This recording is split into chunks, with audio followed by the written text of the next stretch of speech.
Very good afternoon and welcome to Lunchtime News on TV1. Of course, we're coming to you live and direct from the Newsfirst studios here in Colombo. We've got the latest of news lined up for you from here at home and across the globe. First, a look at your top stories.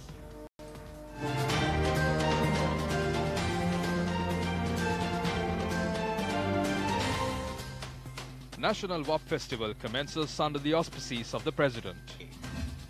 New Prime Minister assumes duty today. CPC employees launch strike action. Fuel distribution halted. Mahinda Samarasinha and Keheliya Rambukwella appointed as the new media spokespersons of the cabinet. JVP issues a letter to the Speaker.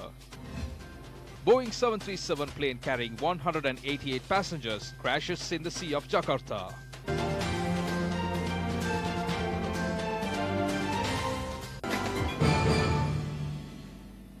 Taking a look at those stories in detail, the National WAP Festival for the Maha season got underway at the Sandagirigo, the paddy field in Tissa Maharamya, under the auspices of President Maithripala Sirisena.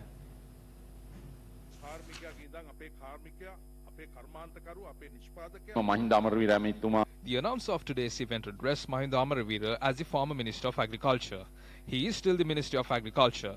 He will continue to hold the ministerial position of Agriculture. I'm happy about the service he has rendered to the agriculture sector during these few months. He was interested in introducing new technologies to the agriculture industry. As a sign of democracy, the government is hoping to hold discussions with the Elections Commission and take steps to hold the Provincial Council elections tomorrow or the day after. That will strengthen the democracy of this country. Officials of 6 provincial councils are helpless with no leader to guide them. The officials can only operate within a circular, but there needs to be a political leadership to do what's best for the people beyond the circulars. The circulars should be used for the betterment of the people. If there is something that obstructs this, it needs to be changed.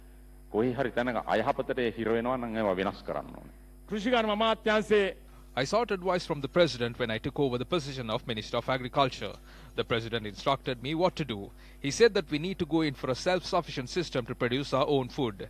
He also suggested to produce food here in Sri Lanka for the international market. We have spent 13,000 million to import chili during the previous year.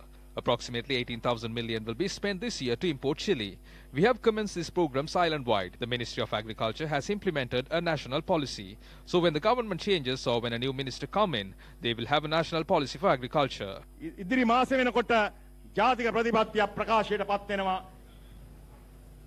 A developing story, several trade unions of the Ceylon Petroleum Corporation have commenced a strike action today. Petroleum trade unions launched a strike today to protest against the death of an employee of the Ceylon Petroleum Corporation last evening. The unions are demanding the arrest of former Minister Arjuna Ranatunga over the last evening's unrest at the CPC premises.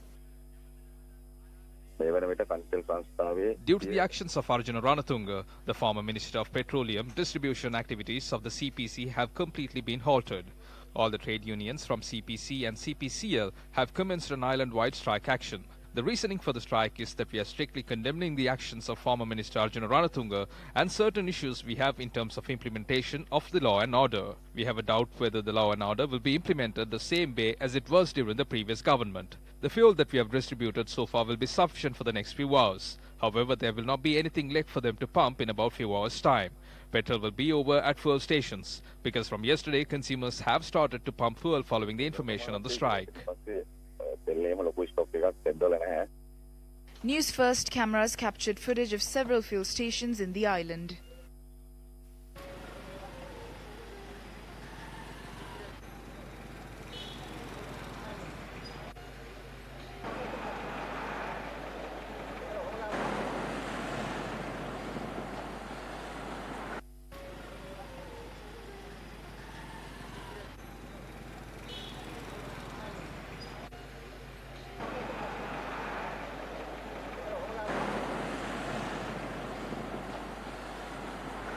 And one of your top stories this afternoon, Mahinda Rajapaksa assumed official duties as the 22nd Prime Minister of the Democratic Socialist Republic of Sri Lanka. Prime Minister Mahinda Rajapaksa is scheduled to address the nation shortly. Now, he assumed his official duties as the Prime Minister of the Democratic Socialist Republic of Sri Lanka at the Prime Minister's office a short while ago.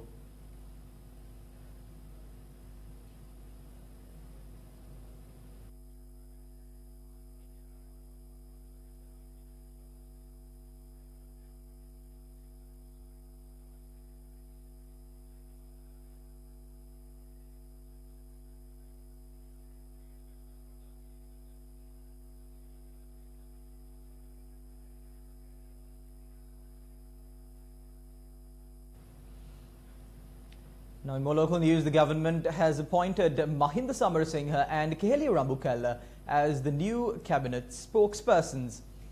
Meanwhile, President Maithripala Sirisena has summoned all the heads of foreign ministries in the country for a meeting this evening.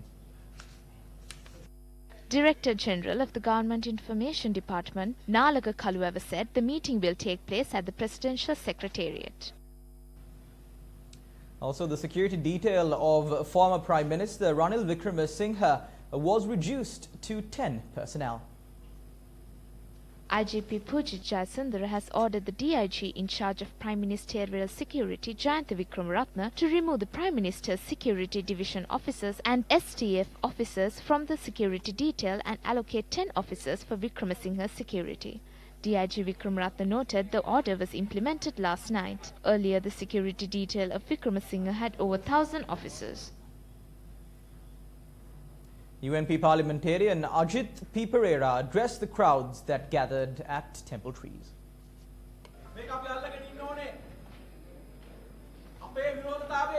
The Temple Trees is the strength of our protest. This place was not open to all of us in the past.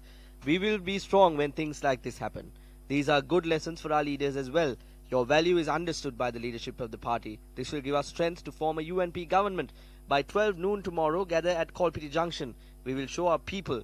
We will do what Mahinda Rajapaksa couldn't do all this time. We will bring the people, and we will not only win the fight within Parliament, but we will win the fight on the street as well.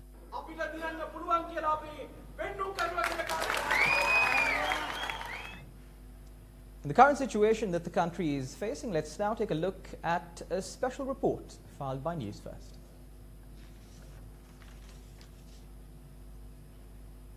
Over the past few days, we've seen a few instances of false news being circulated on SMS and social media.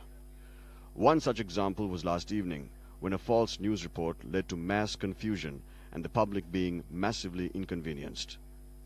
These despicable acts are perpetrated by mentally disturbed individuals intent on causing harm to the public and destabilizing the nation. We at News First believe that every news network in Sri Lanka is today doing its very best to provide accurate, credible information to the citizens of the country. We urge the public to avoid believing and acting upon news that is circulated without a proper source, and check news updates from either News First or another established news organization in Sri Lanka that includes Adaderana, Hiru amongst others, or the state media. It is vitally important that we as Sri Lankans unite and respond calmly and prudently to the current political situation. As you already know, you can trust News First to keep you updated 24/7. In some tragic news being reported today, 32 people have been injured and admitted to the hospital when a bus and a lorry collided in Velikanda, Polonnaruwa.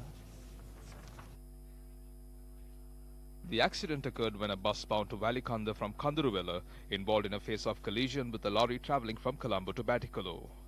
A correspondent said the injured were admitted to the Valikanda area hospital and several others with critical conditions transferred to Polonnaruwa hospital. Police said the accident occurred due to the carelessness of the bus driver, who had attempted to overtake a motorbike and then collided with a lorry. Drivers of the lorry and the bus are currently receiving treatments at the hospital.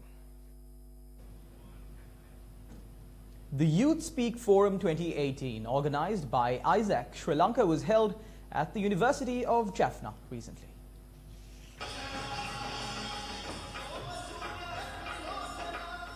Youth Speak Forum is a premier event that brings together both young and senior leaders to form a diverse cross-sector and multi-generational space for inspiring conversations around pressing global issues. The forum aims to create an environment where people from diverse backgrounds can cross-pollinate ideas, share insights and gain new perspectives to create actionable outcomes to push the world forward.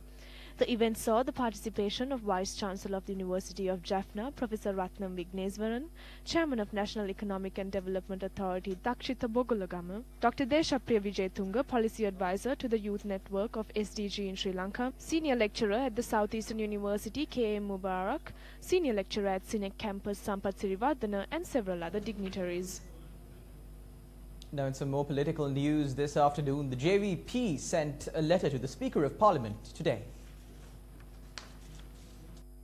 The leader of the JVP, Andhra Kumara Dissanayaka, parliamentarians Vijitha Herath, Nihal Galapatti, Nalinda Jayatissa, Sunil Handunhetti and Bimal Ratnayaka has signed the said letter. The JVP, while stating that the current political situation in the country is not favourable for the people, requests the Speaker to convene Parliament and discuss the matter. The JVP reiterates that the Parliament should be convened. Well, now in some news from the political arena from here in Sri Lanka. Of course, as you all know, Prime Minister Mahinda Rajapaksa assumed official duties as the Prime Minister of the Democratic Socialist Republic of Sri Lanka a short while ago. We've now got one of our correspondents at the location, the Prime Minister's office. Joining us now is Newsfirst Deshan Gonavela. Good afternoon, Deshan. And how is the situation there? The Prime Minister's office down Harbour Road, where former President Mahinda Rajapaksa has just assumed duties as the 22nd Prime Minister of the Democratic Socialist Republic of Sri Lanka. The former President and current Prime Minister is set to address the gathering here just outside the Prime Minister's Secretariat. President Maithripala Sirisena has also conveyed his best wishes. Former President Mahinda Rajapaksa takes on the role as Prime Minister from Prime Minister Vikram, who was unseated on Friday. Stay tuned to News First as we bring you the very latest reporting from the Prime Minister's office. Thank you very much, Deshan. And of course, you can follow details of this developing story on our award-winning website, www.newsfirst.lk. That's it for this afternoon. I'm Charlene Benedict for the News First team. Thank you for watching.